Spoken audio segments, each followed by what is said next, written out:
한국의 국제적인 위상은 2010년대를 기점으로 가파르게 올라가고 있는 상황입니다. 반면 일본은 자신들의 입지가 한국 때문에 줄어든다고 생각하면서 그 어느 때보다도 더욱 강하게 혐한 감정을 앞세워 자국민들을 호도하며 자신들을 포장하고 있습니다. 이는 양국가 간 정치적인 문제뿐만 아니라 군사적 대립으로도 이어지고 있는 상황인데요. 그래서인지 자연스럽게 한일전쟁에 대한 정보들이 쏟아져 나오고 있습니다. 대부분의 매체에서는 한국이 일본과 전쟁하면 한국이 반드시 이긴다라고 결론을 내놓고 있습니다. 정말 그럴까요? 만약 한국이 일본과 싸운다면 우리 한국의 미사일 전력으로 정말 일본 본토를 초토화시킬 수 있을까요? 과연 전쟁이 재래식 미사일 하나만으로 종결될까 하는 의문이 드는데요. 이처럼 미사일 전력으로 전쟁이 끝난다면 세계 최강의 미사일 전력을 보유한 미국은 어느 나라부터도 반드시 승리를 장담해야 합니다. 하지만 현실은 그렇지 않은데요. 베트남 전쟁이나 아프간 전쟁 등 뜻하지 않게 고배를 마신 적도 수차례 있을 정도입니다. 쉽게 말해 국가 간 전쟁은 한 가지 전력으로만 종결되지 않는다는 것이죠. 그래서 준비했습니다. 오늘은 다른 매체에서 다루지 못했던 양국가 간 현실적인 전력을 통한 한일 전쟁에 대해 알아보겠습니다.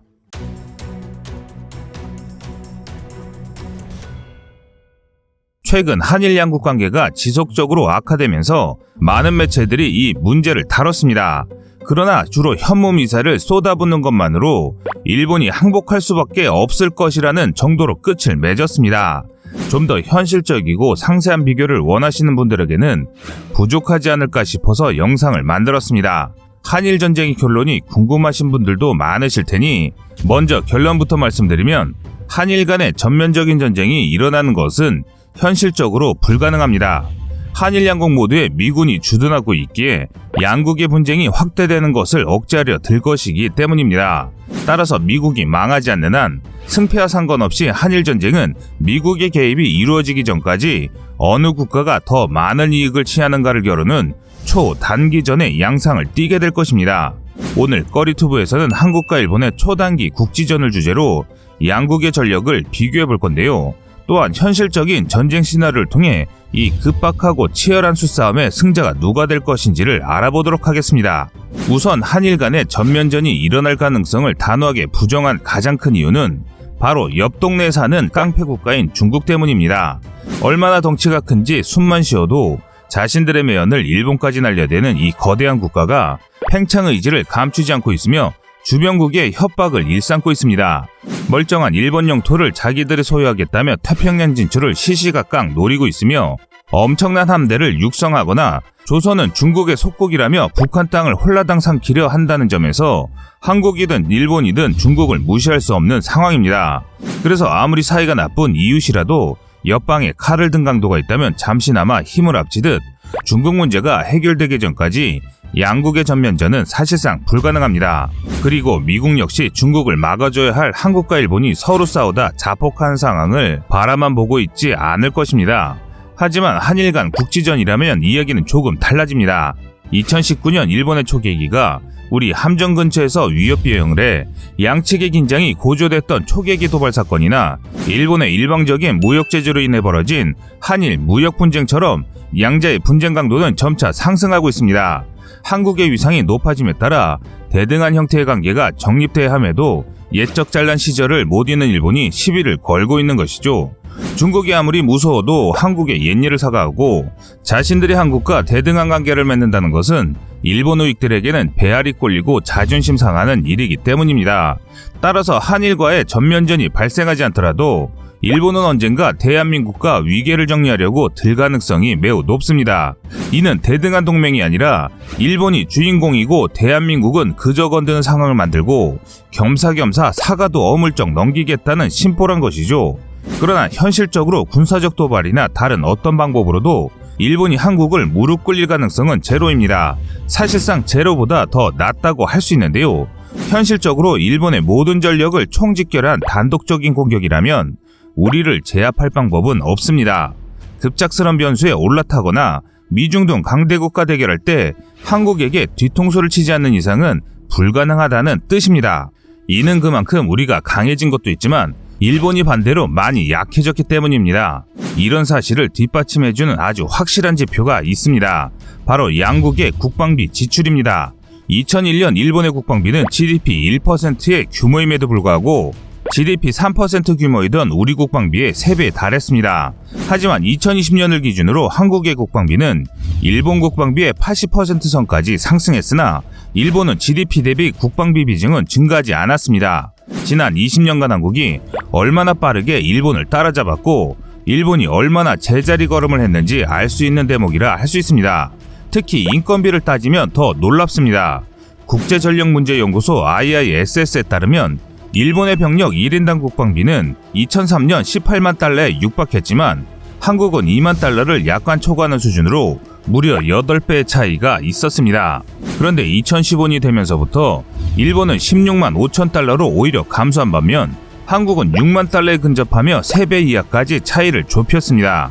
일본이 순수 모병국가라는 점을 고려할 때 실제 전력에 투입되는 비용은 거의 비슷해졌다고 볼 수 있는데 이를 통해 대한민국이 얼마나 성장했는지를 느낄 수 있습니다.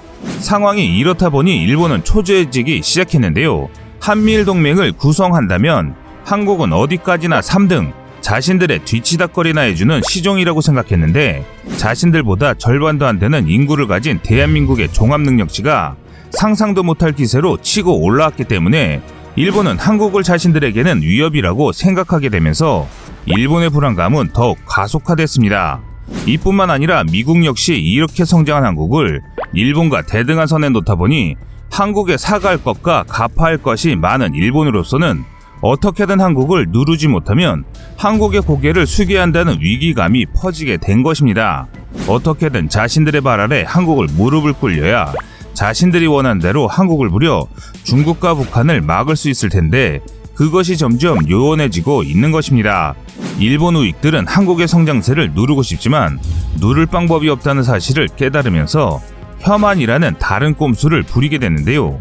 자민당을 중심으로 한 일본 보수 우익으로서는 이러한 판세를 깨야 한국의 기세를 잠재우고 길들일 수 있다고 보는 것 같습니다. 일본의 인구는 한국의 2배를 상회하며 그 경제력 역시 아직 우리보다는 높은 것이 사실입니다. 그래서 일본은 이런 강점들을 이용해 한국의 길을 꺾으려는 것이죠. 그 대표적인 사례가 한일 무역 분쟁이었습니다. 하지만 이런 극단적인 방법은 결국 실패했는데요. 역사 분쟁으로 국한되던 한일 간 정치 이슈를 경제로 확장했음에도 이렇다 할 방법을 찾지 못하니 자민당 정권으로서는 좀 더 자극적이고 극단적인 수단을 고려할 수밖에 없었는데 그것이 바로 군사적 도발인 것입니다. 최근 일본이 대마도에 전자전 부대를 배치하며 많은 논란이 일었습니다. 이유는 중국과 북한을 감시한다고 주장했지만 누가 보더라도 한국을 노리는 배치로 보일 수밖에 없기 때문입니다. 일본은 규슈와 오키나와로 이어지는 감시 정찰 체계를 정비하며 그 끝선으로 북한을 감시할 수 있는 대마도에 전자전 부대를 배치했다고 밝혔습니다. 대마도를 통해 북한을 감시하겠다는 말은 한반도 전체를 감시하겠다는 것과 다를 바 없는데요. 그런데 어이없게도 대한민국은 대상이 아니라고 하는 것은 손바닥으로 하늘을 가리는 것과 같은 거짓말이란 것이죠. 일본 정부가 논란이 일어날 것이 뻔함에도 대마도에 전자전 부대를 배치한 것은 그만큼 우리의 힘이 자신들에게는 경계할 수준에 도달했다는 의미입니다. 동시에 한일 간 국지전이나 분쟁이 일어날 때 가장 불리한 지역의 방어를 개선하겠다는 의도가 있다고 보여집니다. 대한민국이나 일본은 모든 전력을 양국에 집중하는 것은 한계가 있는데 양국 모두 정확한 주적이 존재하기 때문입니다. 우리 국군의 주적은 대한민국을 위협하는 모든 국가나 단체입니다. 이는 2018년 주적 개념이 북한에서 동북아 전체로 확장된 개념입니다. 하지만 가장 경계해야 하는 나라는 북한입니다. 설사 북한과의 평화 상태가 이루어지더라도 급변 사태에 따른 중국의 개입이나 북한 정권 붕괴 등 다양한 상황에 대비해야 하는데요. 따라서 군의 전력 대부분이 서북도서나 동해안에 밀집할 수밖에 없습니다. 일본도 이런 상황은 마찬가지입니다. 냉전 시기부터 꾸준히 대립하던 러시아와 쿠릴 열도를 두고 분쟁이 계속되고 있으며 중국의 팽창으로 오키나와 조호도가 실질적인 위협을 받고 있는 상황이기 때문입니다. 일본이 도입한 F-35의 초기 도입군 42대가 모두 일본 북부 미사와 기지에 배치되는 것이나 중국에 대응하는 이 호위대군의 신규함인 마야급 이지스 구축함이 배치되는 것을 통해 일본 역시 한일 분쟁에 전력을 다할 수 없음을 보여주고 있습니다. 대마도는 부산과 거제로부터 불과 5-60km 떨어진 거리에 위치하는데요. 이는 우리 군이 운영하는 K9 자주포가 사용하는 신형 사거리 연장탄의 사거리를 아슬아슬하게 벗어나는 거리입니다. 독도함을 비롯한 상륙함의 전력이 포함된 우리 군의 제5성분 전단과 잠수함 사령부 특수작전단이 있는 진해로부터 불과 90km 떨어져 있으며 김포에 배치된 제5 공중기동비행단과 포항의 해병1사단, 6 항공전단과 굉장히 근접한 곳입니다. 이에 반해 대마도를 지키는 일본 병력은 육상자위대 소속 대마경비대, 해상자위대 소속 대마방비대의 초소 수곳을 포함해 불과 300명에 불과합니다. 또한 이를 지원하는 후속 전력도 한계가 있는 상황입니다. 그런데 여기서 의아한 것이 하나 있는데요. 한국과 일본의 대마도 방위에 투입할 수 있는 양국의 전력차가 큼에도 일본의 방비가 적은 이유는 무엇일까 하는 것이죠. 아무리 양국이 미국과 동맹을 맺은 우호국이라 하더라도 국경방어 병력이라기엔 너무 초라한 병력 배치인데요. 이는 대한민국의 국방 예산이 장기적으로 일본을 뛰어넘을 것이 예정될 정도로 강화되는 반면 일본의 방위 역량은 한계에 부딪혔다는 방증입니다. 2026년을 기점으로 한국의 국방비는 일본을 초월할 것으로 보입니다. 우리 국방비의 3할이 전력 개선비라는 점을 고려할 때 새로운 무기체계에 투자하는 예산 규모는 완전히 역전될 것으로 보입니다. 그런데 일본은 점점 낙후되고 방위비 역시 감당하기 어려운 실정에 놓여 있습니다. 그러다 보니 자신들의 최전방인 대마도마저 방어하기 힘들어지는 것입니다. 그런데 이 대마도가 매우 중요한 것이 한일전쟁이 일어나면 이곳이 대한민국 남벌의 첫 시작지이며 전략 요충지로 변하기 때문인데요. 그런데 일본은 아직 이 대마도가 왜 중요한지를 깨닫지 못하는 것 같습니다.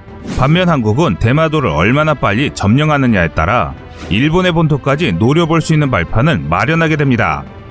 시청자님들의 현명한 의견을 댓글로 남겨주시기 바랍니다. 여러분들의 좋은 의견이 좋은 영상을 만드는데 많은 힘이 됩니다. 이상 꺼리튜브였습니다.